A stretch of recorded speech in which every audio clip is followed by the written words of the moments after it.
Frostpoint VR is a multiplayer shooter akin to a small-scale Battlefield, or God help you, if you recognize the name Wardust. Do you know what it is? A virus. You can play the beta on Steam for free right now, and I rather enjoyed my first 2 hours with it, surprisingly. The gameplay has a solid foundation. It's a very interactive experience if you have communicative teammates. Any of these shots. Careful, he's in the building.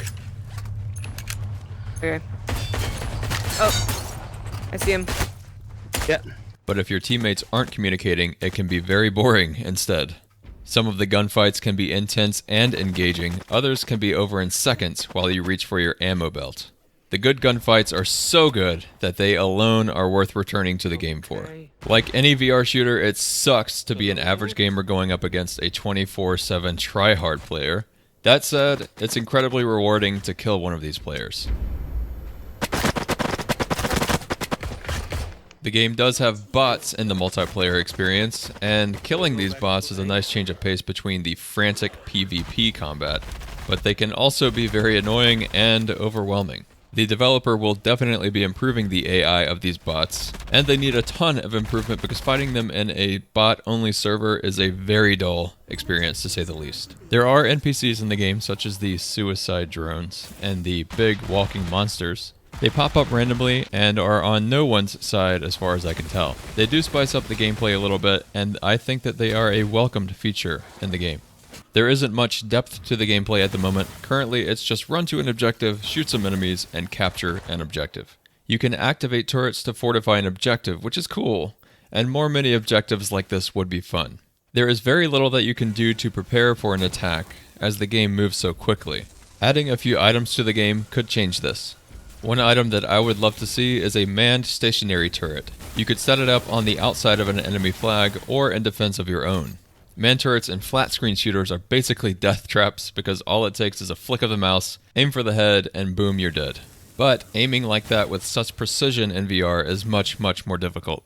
Another item I would like to suggest is an airstrike or a special call-in. This could be a crucial addition to spice up the gameplay and get away from the basic run-and-gun shooter model. Battlefield 2 and 2142 had artillery pieces in the main base that the enemy could destroy to prevent them from firing until they could be repaired again. This could kill two birds with one stone by providing more objectives to add more depth to the gameplay. Yeah, 1 second, I'm trying to buy that. Ah, where? Behind us, okay? The level design is decent, which you can't expect too much being that multiplayer VR shooters are still quite limited by hardware. The maps are mostly of linear design with 3 capture flags, with one being highly contested in the middle.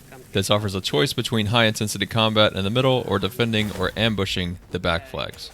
The maps strike a good balance between open and having plenty of cover, and there are flanking routes to get around the enemy without running into them in the middle constantly.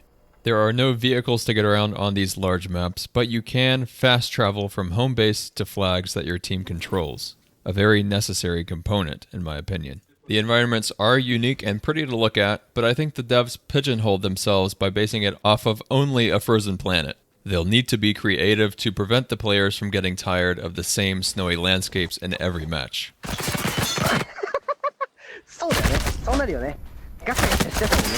When it comes to the weapons, I would describe the gunplay similar to something like Pavlov. There are classic weapons like the M16, AK-47, P90 Glock, MP5, etc. But the real highlight for me is the futuristic arsenal.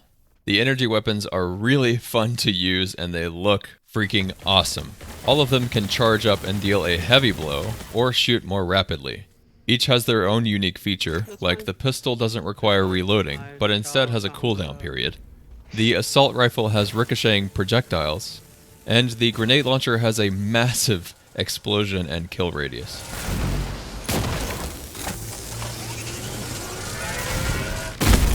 The classic weapon arsenal is very basic, and most of the weapons aren't aesthetically pleasing to use. The most fun classic weapons are the SMGs in my opinion, like the MP5 and the P90, and I didn't find the assault rifles to be much fun at all. But the M16 with the drum mag absolutely shreds. There does seem to be a good balance between all of the weapons. In fact, the best player on the other team was using a Glock and murdering everyone, so pistols are not useless. The only classic weapons that don't seem to have a place in this game are the sniper rifles. The players move so quickly that it's like trying to track Sonic the Hedgehog while looking through a straw.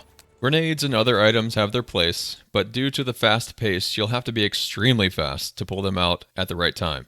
The unique items like the healing grenade and the personal shield are super cool and definitely come in handy if you get the chance to use them. The syringe is a very useful tool, though I can't help but feel that it would be better if everyone could revive by default, without the need to purchase a tool for it. Not a single person on my team in any of the games that I played carried a syringe, so it kind of makes being downed and not killed a useless mechanic. Got them both. I have a few criticisms for the game, and these could just be beta issues, so maybe they won't be in the final release. The performance suffers a little as I seem to get about 50 to 60 frames, and not by choice. Holstering weapons is finicky, and trying to grab ammo can be finicky as well, since you have to grab it from a specific spot on your belt. The resolution and textures don't look great, but I guess you can't expect too much for a game of this scale. And the character sometimes shifts over a foot or two, and this is likely a latency bug, or at least I hope it is.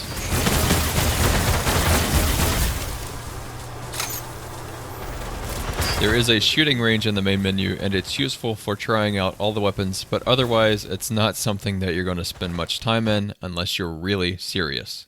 The game has all the futuristic bells and whistles like a tac map that opens up when you bring your wrist to your face. The HUD is something that I thought would be annoying, but it's actually quite useful.